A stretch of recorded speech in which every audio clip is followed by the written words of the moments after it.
નવા શૈક્ષણિક સત્રની શરૂઆત થઈ ગઈ છે ત્યારે રાજ્ય સરકાર અને કેન્દ્ર સરકાર દ્વારા શાળા પ્રવેશ ઉત્સવ ઉજવી અને શાળાઓની અંદર વિદ્યાર્થીઓના વધારેને વધારે પ્રવેશ મળે અને ડ્રોપઆઉટ રેશિયોમાં ઘટાડો આવે તેવા નિરંતર પ્રયાસ થઈ રહ્યા છે। ત્યારે યુનિવર્સિટીમાં એડમિશન માટે અને કોલેજની અંદર એડમિશન માટે જીકાસ નામનું એક નવું પોર્ટલ લોન્ચ કરવામાં આવ્યું છે, પરંતુ આ પોર્ટલ લોન્ચ થતાની સાથે જ વિવાદમાં છેડાયું હતું। શું છે સમગ્ર વિગત, કેમ આ પોર્ટલને લઈ અને વિવાદ થઈ રહ્યો છે, વાત કરીશું આ વિડીયો। વૈષ્ણવજન તો તેને કહીએ જે પીડ પરાઈ જાનાને રે।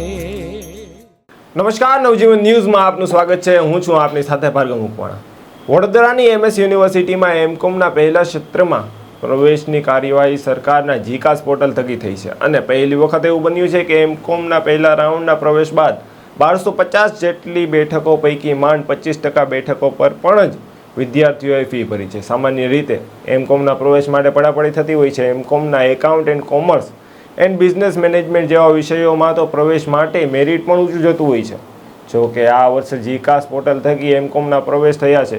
પહેલા રાઉન્ડની પ્રવેશ યાદી બહાર પડી છે અને અત્યાર સુધીમાં માંડ 300 વિદ્યાર્થીઓએ જ M.Com.ની ફી ભરી છે। સત્તાધીશો રાહ જોઈ રહ્યા છે કે વિદ્યાર્થીઓ ઓનલાઈન ફી ભરે। આ યાદીમાં સ્થાન પામનારા વિદ્યાર્થીઓ માટે ફી ભરવાનો આજે એટલે કે શનિવારે છેલ્લો દિવસ છે। સત્તાધીશોએ વિદ્યાર્થીઓને પણ મેસેજ મોકલી અને યાદ દેવડાવ્યું છે। PG ડિપ્લોમાના વિવિધ કોર્સની હાલત તો વધારે ખરાબ છે। આ કોર્સમાં પ્રવેશની કાર્યવાહી માત્ર કાગળ પર જ થઈ છે, કારણ કે PG ડિપ્લોમાના 3 કોર્સની 99% બેઠકો હજી સુધી ખાલી છે। ઉલ્લેખનીય છે કે જીકાસ પોર્ટલ પર ધાંધિયાના કારણે સરકારી કોલેજો અને યુનિવર્સિટીમાં બેઠકો નહીં ભરાઈ રહી હોવાની ચર્ચા છે।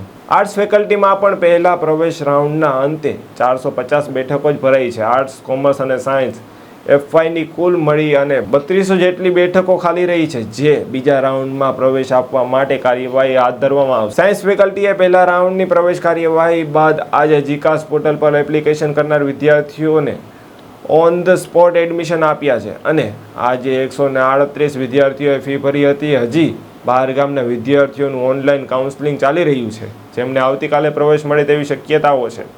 અત્યાર સુધીમાં સાયન્સ ફેકલ્ટીમાં 700 વિદ્યાર્થીઓએ પ્રવેશ લઈ ચૂક્યો છે। MS યુનિવર્સિટીની કોમર્સ ફેકલ્ટીમાં વડોદરાના વિદ્યાર્થીઓને વધારાની 1400 બેઠકો પર કેવી રીતે અને ક્યારે એડમિશન આપવામાં આવે તેની જાહેરાતના અભાવથી વાલીઓ અને વિદ્યાર્થીઓ મૂંઝવણમાં છે। સત્તાધીશો ફરી લોલીપોપ આપી રહ્યા હોવાની લાગણી મજબૂત બની રહી છે। બીજી તરફ જીકાસની બીજી પ્રવેશ યાદી આજે બહાર પાડવામાં આવે તેવી શક્યતાઓ પણ જોવા મળી રહી છે। કોમર્સ ફેકલ્ટીમાં પ્રથમ રાઉન્ડમાં 1500 જેટલી બેઠકો ખાલી રહી છે। માત્ર આ જ બેઠકો પર સત્તાધીશ પ્રવેશ આપશે અને વધારાની 1400 બેઠકો પર પણ માંગણી સાથે પ્રવેશ આપશે તેની જાણકારી કોઈની પાસે નથી। કોમર્સ ફેકલ્ટીના ડીન આ મુદ્દે જવાબ આપવાનું ટાળી રહ્યા છે તેવું પણ ચર્ચાઈ રહ્યું છે। હાલ આ જીકાસ પોર્ટલને લઈ અને મોટા ધાંધિયાઓ સામે આવ્યા છે અને એડમિશન પ્રક્રિયામાં લાપરવાહી થઈ હોવાનું પણ સામે આવ્યું છે।